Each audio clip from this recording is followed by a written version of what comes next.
Hello students, कैसे हैं आप लोग। कल की क्लास में हमने टाइप्स ऑफ कंपनीज पढ़ा था, जिसको अपन क्लासिफिकेशन ऑफ कंपनी कहते हैं। उससे पहले कंपनी एक्ट का मैंने हिस्ट्री बताया था। आज की क्लास किससे शुरू करेंगे?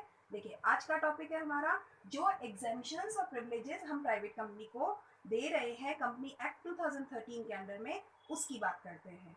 आपको मैं बता दूं, पब्लिक कंपनी और प्राइवेट कंपनी दोनों का डिफरेंस बहुत इंपॉर्टेंट टॉपिक है किसी भी एग्जाम में क्वेश्चन पेपर के लिए। ठीक है, तो आप एक तो ये टॉपिक बिल्कुल नहीं छोड़ेंगे कि प्राइवेट कंपनी और पब्लिक कंपनी का डिफरेंस क्या होता है।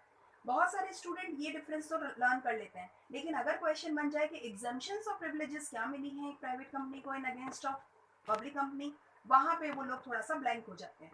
तो आज का टॉपिक मैं ले रही हूँ कि जो एग्जाम्पशंस और जो प्रिविलेजेस एक प्राइवेट कंपनी को हमारा कंपनी लॉ दे रहा है वो क्या और कौन सी है। ठीक है, चलिए। कोई भी दिक्कत हो आप मुझे मेरे कमेंट बॉक्स में बताइएगा। मेरे चैनल को सब्सक्राइब करना ना भूलना। मैं डॉक्टर तृप्ति विजयवर्गीय हूँ और आपको डे बाय डे मैं आपको कंपनी लॉ का सारा टॉपिक कवर करवाऊंगी। कोई भी दिक्कत हो कमेंट कीजिए, सब्सक्राइब कीजिए और बेल आइकन को प्रेस करना मत भूलिए। ठीक है, चलिए आज का टॉपिक शुरू कर रहे हैं। देखो, एग्जाम्पशंस का मतलब होता है छूट, ठीक है, और प्रिविलेजेस का मतलब होता है विशेष अधिकार। सबसे पहले तो ये दोनों शब्द क्लियर होने चाहिए। बहुत सारे स्टूडेंट्स को यही नहीं पता होता कि एग्जाम्पशंस क्या है और प्रिविलेजेस क्या है। प्राइवेट कंपनी अपने को समझ में आता है, लेकिन एग्जाम्पशंस क्या है? देखो, एग्जाम्पशंस का मतलब होता है वो छूट जो आप किसी एक पर्टिकुलर पर्सन या एक इंस्टीट्यूशन या एक किसी संस्था को देते हैं। तो कौन सी ऐसी छूट है जो एक पब्लिक कंपनी को या गवर्नमेंट कंपनी को तो नहीं दी है कंपनी एक्ट में, लेकिन प्राइवेट कंपनी को दी है? तो ऐसी छूट कौन सी? एक तो वो पढ़ेंगे, और एक प्रिविलेजेस। बहुत सारे स्टूडेंट ये वर्ड से नोन नहीं है, फेमिलियर नहीं है। मैं आपको बता दूं प्रिविलेजेस क्या होती है। प्रिविलेजेस को हिंदी में जो कहा जाता है वो होता है विशेष अधिकार। इसको अपन बोलते हैं विशेषाधिकार। और विशेषाधिकार को अगर क्लियर करेंगे तो विशेष अधिकार यानी स्पेशल राइट। ठीक है, अगर एक सिंपल वर्ड्स में बोलूं तो that is the special rights are given by the company act to the private company. तो ऐसे कौन से विशेष अधिकार हैं जो पब्लिक कंपनी को नहीं दिए लेकिन प्राइवेट कंपनी को दिए हैं? तो चलिए आज की बात वहीं से शुरू करें। तो firstly you have to clear the topic, what are the exemptions and what are the privileges are given to the private company. Clear? अब शुरू कर रहे हैं। सबसे मोस्ट फॉरमोस्ट जो हमारा प्रिविलेज है या कहना चाहिए जो एग्जाम्पशन है, एक तो इसको आप अलग अलग नहीं मानेंगे। एग्जाम्पशन को और प्रिविलेजेस को अलग अलग नहीं मानना है। ये दोनों कई बार एग्जाम्पशन ही प्रिविलेज बन गया है, प्रिविलेज ही एग्जाम्पशन है। तो इसको आप डिफ्रेंशिएट नहीं करेंगे कि ये पॉइंट तो एग्जाम्पशन का है और ये कोई दूसरा पॉइंट जो है वो प्रिविलेज का है। आप सिर्फ इन दोनों टॉपिक को पैरेलली साथ लेके चलेंगे और इसके सब पॉइंट्स जो है उनको क्लियर करते चलेंगे। ये सारी चीजें मैं इसलिए कह रही हूँ क्योंकि बहुत सारे स्टूडेंट टाइम टाइम पे कंफ्यूज होते हैं इन दोनों शब्दों में। तो आपको ये कंफ्यूजन नहीं रखना है। अब पहला पॉइंट ले रहे हैं हम, जिसको हम एग्जाम्पशन और प्रिविलेजेस के अंदर में लेते हैं, मिनिमम पेड अप कैपिटल। आपको पता है मिनिमम पेड अप कैपिटल क्या होती है, पेड अप कैपिटल क्या होती है? देखो, कोई भी कंपनी शुरू करते हैं तो आपको मालूम है ना, हमें कुछ एक प्रदत्त अंश पूंजी कहते हैं, पेड अप शेयर कैपिटल, प्रदत्त अंश पूंजी। मैं हिंदी में भी बोल रही हूँ, मैं इंग्लिश में भी बोल रही हूँ, ताकि दोनों मीडियम के स्टूडेंट्स को कंफर्टेबल रहे। तो जो प्रदत्त अंश पूंजी होती है या पेड अप शेयर कैपिटल होती है, वो कैपिटल होती है जो कंपनी को शुरू करने के लिए वो अपने एमओए में मेंशन करती है, मेमोरेंडम ऑफ आर्टिकल में वो मेंशन करती है कि कितनी कैपिटल से या कितनी पूंजी से ये कंपनी अपना बिजनेस शुरू कर रही है। तो ये कहते हैं कि एक प्राइवेट कंपनी को मिनिमम पेड अप कैपिटल के मामले में उसने ये कहा है कि एक कंपनी को प्राइवेट जो मिनिमम पेड अप कैपिटल है वो उसे 1 लाख रुपए है। ठीक है, कितनी है? 1 लाख रुपए। अब आगे की बात कर रहे हैं, और जबकि अगर पब्लिक कंपनी की बात करेंगे तो वो 5 लाख रुपए है। कितनी? 5 लाख रुपए। थोड़ा सा फिर से ध्यान देना, जो प्राइवेट कंपनी है उसको मिनिमम पेड अप कैपिटल यानी बिजनेस शुरू करने के लिए जो कैपिटल मेंशन करनी है वो तो है 1 लाख। कितना? 1 लाख। जबकि पब्लिक कंपनी के लिए कितना है? 5 lakhs। तो पहला डिफरेंस पता चल गया। मतलब अगर आपके पास 3 लाख की कैपिटल है तो आप पब्लिक कंपनी नहीं खोल सकते, लेकिन प्राइवेट कंपनी के लिए आपको 1 लाख ही सफिशिएंट है। तो you are in comfortable zone, right? तो एक पहला जो प्रिविलेज कहना चाहिए या एग्जाम्पशन कहना चाहिए, चाहे छूट कह लो चाहे विशेष अधिकार कह लो, ये क्या मिला कि 1 लाख रुपए की पूंजी से भी एक प्राइवेट कंपनी खोली जा सकती है। Are you clear? Next, establish minimum number of members. देखिए, अब ये बात आपको बहुत, जब से आप शुरू करते हो 11th 12th में भी आपने पब्लिक और प्राइवेट कंपनी पढ़ा होगा, सबसे पहली जो शुरुआत करते हैं नंबर ऑफ मेंबर्स की, minimum number of members. You all are clear? Private केवल 2 मेंबर मांगता है, प्राइवेट कंपनी खोलने के लिए मिनिमम टू मिनिमम 2 मेंबर होने चाहिए, जबकि एक पब्लिक कंपनी के लिए 7। क्लियर? तो 7 लोग होने चाहिए तब एक पब्लिक कंपनी खोली जा सकती है। अगर आपको ध्यान है तो मैंने मेरे फर्स्ट वीडियो में सोलोमन वर्सेस सोलोमन कंपनी का जो केस रिपोर्ट किया था, मैंने आपको बताया था उसमें वो लोग 7 पर्सन थे एक फैमिली के। एक सोलोमन जो कि आर एन सोलोमन था, एक उसकी वाइफ और 5 उसके बच्चे थे, तब उन्होंने वो पब्लिक कंपनी खोली थी। राइट? उन्होंने प्राइवेट कंपनी नहीं खोली थी, ये चीज आपको क्लियर रहनी चाहिए। मैं हर मेरी नेक्स्ट क्लास को पिछली क्लास से रिलेट करूंगी, तो आपको अगर कोई मेरी पिछली क्लास मिस हो जाए तो आप मेरे वीडियो पे चैनल पे जाकर के देख सकते हैं। मैं फिर से बता दूं, ये जो हमारा सेकंड पॉइंट हम ले रहे हैं, प्रिविलेजेस का कह रहे हैं, एग्जाम्पशंस का कह रहे हैं, उसमें इसने कहा कि किसी भी कंपनी को एस्टेब्लिश करने के लिए जो मिनिमम नंबर ऑफ मेंबर्स हैं, उसमें प्राइवेट कंपनी को छूट दी है, केवल 2 ही लोग हो तो भी वो प्राइवेट कंपनी खुल सकती है, जबकि उस पब्लिक कंपनी के लिए 7 होना चाहिए। Are you all clear for the second point? Right?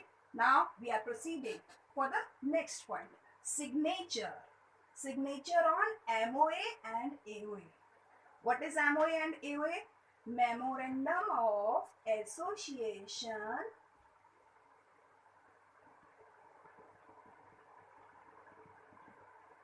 and the AOA, Article of Association.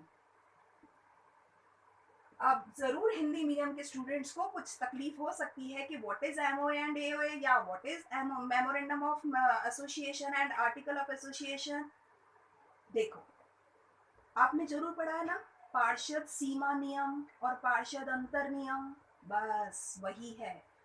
MOA first word, पार्षद सीमा नियम, इनको बोलते हैं पार्षद सीमा नियम, और एओए जिसको आर्टिकल ऑफ एसोसिएशन कहते हैं, इसको बोलते हैं अंतर नियम। ठीक है? पार्षद अंतर नियम। अंतर नियम का मतलब उसके अंदर के नियम। बस याद करने का तरीका याद रखो कि एमओए बहुत प्रोमिनेंट डॉक्यूमेंट है, और on the basis of MOA the company is in a comfortable zone to ready a AOA, यानी एमओए के बेसिस पे एओए तैयार किया जाता है। तो ध्यान दीजिएगा, पार्षद सीमा नियम के आधार पर पार्षद अंतर नियम डॉक्यूमेंट तैयार होता है, और without these 2 documents a company can not fulfil the condition to start a business. Right बात?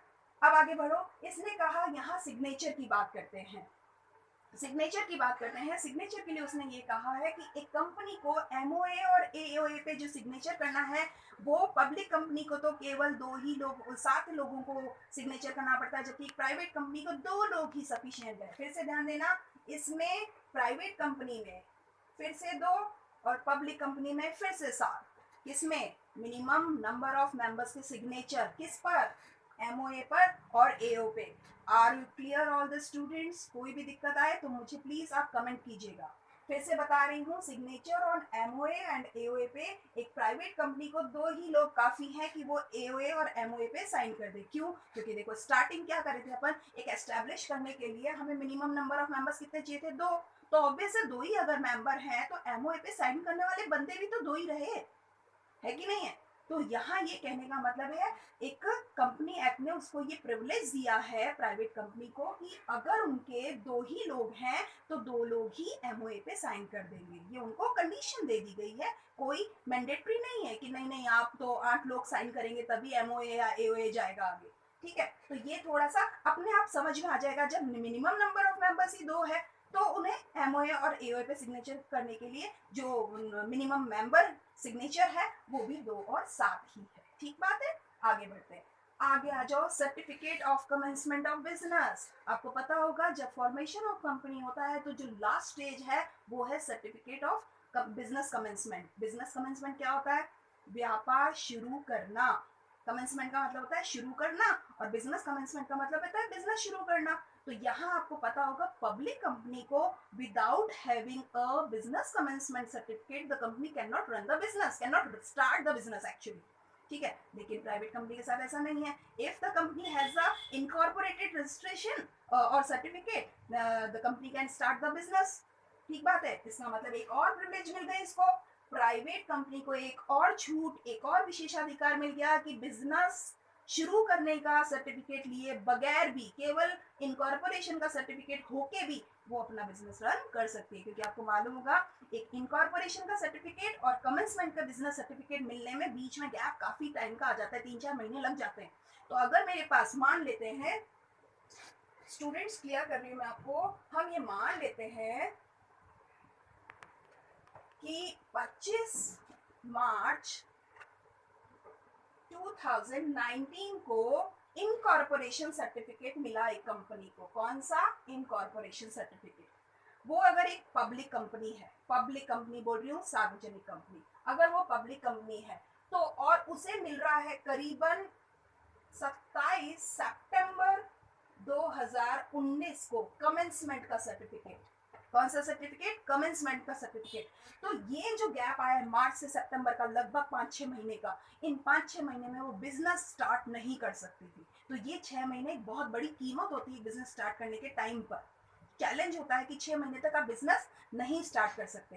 तो इस चीज का जो कंडीशन है वो प्राइवेट कंपनी को नहीं है। ऑन द डेट ऑफ 20 मार्च, जिस दिन उसको इनकॉर्पोरेशन का सर्टिफिकेट मिला था उसी दिन से वो अपना बिजनेस रन कर सकती थी। तो आप एक मिनट के लिए सोच के देखो कि इन 6 महीने में वो प्राइवेट कंपनी कहाँ की कहाँ पहुंच जाती।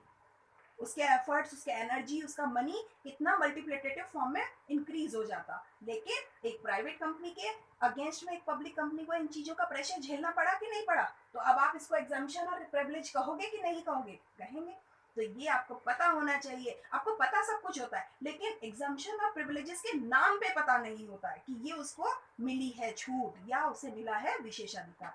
तो फिर से आगे मैं आपको रिवाइज करवाती हूँ। ये बिजनेस कमेंसमेंट का जो सर्टिफिकेट वाला पॉइंट है, अगर एग्जाम्पशन और प्रिविलेजेस की बात करेंगे तो एक प्राइवेट कंपनी को कमेंसमेंट सर्टिफिकेट की नीड नहीं है। There is no need to have a business commencement certificate, but a public company have a mandatory condition कि कंपनी के पास में एक कमेंसमेंट का सर्टिफिकेट होना ही चाहिए for the starting of business. Clear? Okay, next, whole time director, पूर्णकालिक संचालक, हिंदी में बोलते हैं पूर्णकालिक संचालक। वो संचालक जो पूरे टाइम के लिए कंपनी के लिए, देखो पार्ट टाइम डायरेक्टर्स भी होते हैं और होल टाइम या फुल टाइम डायरेक्टर्स भी होते हैं। अगर मैं बात करती हूँ कि एक प्राइवेट कंपनी जो है, उस प्राइवेट कंपनी को कितने संचालक की जरूरत पड़ती है और एक पब्लिक कंपनी को कितने संचालकों की जरूरत पड़ती है, तो ध्यान दीजिएगा, एक प्राइवेट कंपनी को होल टाइम डायरेक्टर नियुक्त करने का अधिकार है। ठीक है, लेकिन एक पब्लिक कंपनी को नियुक्ति का उसके पास कोई प्रावधान नहीं है कि वो आजीवन संचालक को नियुक्त कर दे। एक टर्म होता है, एक उसका एक लाइफ पीरियड होता है, उसको फिर वापस से वोट करके और उसको बोर्ड ऑफ डायरेक्टर्स के द्वारा उसको अपॉइंट किया जाता है, लेकिन होल टाइम नहीं होता। जबकि प्राइवेट कंपनी के पास में एक राइट कह लो, एग्जम्पशन कह लो, उसके पास ये राइट है कि वो अपना होल टाइम डायरेक्टर अपॉइंट कर सकती है। क्लियर? अब देखिए, ध्यान दीजिएगा, पेड अप कैपिटल का पॉइंट कर लिया हमने, मिनिमम नंबर ऑफ मेंबर्स के सिग्नेटरी कितने होंगे वो कर लिया हमने एमओए और एओपी पे सिग्नेचर कर लिया है, सर्टिफिकेट कमेंसमेंट का कर लिया है, होल टाइम डायरेक्टर भी कर लिया है। आते हैं अपन मिनिमम सब्सक्रिप्शन। अब ये एक पॉइंट है, सब्सक्रिप्शन बहुत सारे स्टूडेंट्स को समझ ही नहीं आता कि होता क्या है सब्सक्रिप्शन। ठीक है, अपन यूट्यूब या फेसबुक वगैरह पे जाते हैं और वो सब पूछता है कि भाई सब्सक्राइब करना, वो सब तो समझ में आता है सब्सक्राइब करना, पर सब्सक्रिप्शन क्या होता है? देखिए, कोई भी कंपनी होती है वो जब अपना स्टार्ट करती है ना बिजनेस, तो बिजनेस स्टार्ट करना नॉट अ इशू क्या है? जब वो अपने शेयर कैपिटल इश्यू करती है ना, तो शेयर कैपिटल के लिए शेयर्स इश्यू करने से पहले उसे सब्सक्रिप्शन मनी लेनी होती है। इसका ये मतलब होता है कि अपने रजिस्ट्रार को वो इस चीज का पूरा गारंटी देगी कि हमारा करीबन 92 या 95% हमारा सब्सक्राइब हो जाएगा शेयर, यानी हमारे जो शेयर है जो हम पब्लिक के लिए इशू कर रहे हैं वो पब्लिक ले लेगी। Without having the subscription money which is mentioned in a MOA, a company cannot issue its shares. ये पॉइंट आपको ध्यान रखना है कि जो अमाउंट या जो परसेंटेज उन्होंने मेमोरेंडम ऑफ एसोसिएशन में यानी पार्षद सीमा नियम में कोट कर दिया, उससे नीचे का सब्सक्रिप्शन हुए बगैर वो कोई कंपनी अपने शेयर इश्यू कर ही नहीं सकती। तो यहाँ पे ये कहता है जो मिनिमम सब्सक्रिप्शन है वो कोई भी वो रख सकती है, उसको कोई ऐसा प्रेशर नहीं है कि वो इतना परसेंटेज रखेगी ही रखेगी। ठीक बात है बच्चों, are you getting my point? आगे बढ़ते हैं, चलिए।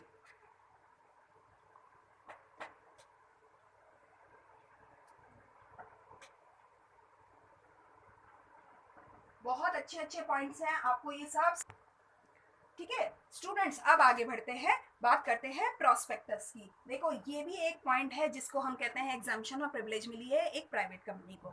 आपको ध्यान है, एक कंपनी को, जो एक पब्लिक कंपनी है जिसको कि शेयर कैपिटल से वो अपना पैसा इकट्ठा करेगी, उसके पास में एक प्रोस्पेक्टस होना बहुत ज़रूरी है। जबकि एक प्राइवेट कंपनी को आपको पता होगा, पहली चीज़ उसको अपने शेयर कैपिटल की इशू करने की ज़रूरत ही नहीं है, क्योंकि वो ज़रूरी नहीं है कि अपने पब्लिक में वो अपने शेयर्स इशू करेगी। अगर शेयर्स इशू नहीं करेगी there is no need to having a prospectus. आपको मालूम है एक प्रोस्पेक्टस वो बुकलेट होती है जो पूरे एक साल का उस कंपनी का पूरा ब्यौरा है, उसके बिजनेस का, उसकी हिस्ट्री का, उसकी कैपिटल का, उसके बैलेंस शीट का, उसके P&L अकाउंट का, वगैरह वगैरह वगैरह वगैरह।